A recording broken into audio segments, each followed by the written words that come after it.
This is the hardest chess puzzle in the world for those rated under 1750 ELO. Welcome back to the series where we're going through each ELO's hardest puzzle. Here's today's rating, here's today's pass rate. Let's just get into this video. I mean, this is one of the techiest puzzles I've seen in my life. Yesterday's wasn't too bad for its level, but this one is honestly so stinky. We're delving into some seriously tactical, technical territory that took me 8 takes to say, and I had to switch shirt because I was sweating through it. So the immediate idea is on the E file. We can see that the E file's open, we can take the rook, or we can deliver some form of check because the knight will be supporting it.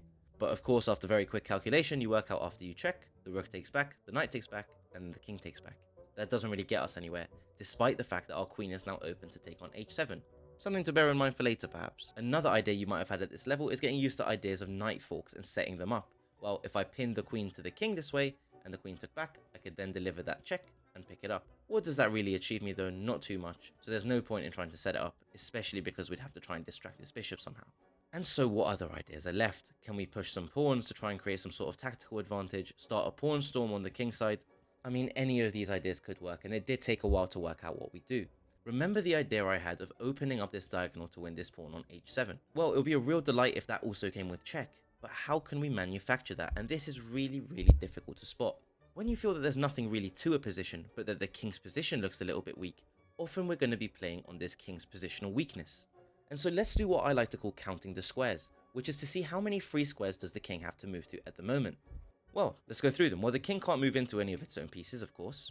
The rook is covering off this file, and at the moment the king is free to go to either of these squares. But remember, if we were to get the queen onto this square, well then these two would go as well, and it would be checkmate. Ideas are starting to form now as to how to get the queen to h7, and that's where the puzzle lies. Now suppose that we did take the pawn on g7. Well, the problem with this is the king would just take, and now it also defends the h7 pawn. So in that position, black would be extremely happy, so it can't be that. Is there something that we're meant to play before captures? And checks, captures, and attacks comes back to the rescue, back from the dead from 1000 ELO. We are looking at a check here. Now, if we were to play knight h6 check, do you remember the two squares that the king couldn't go to before?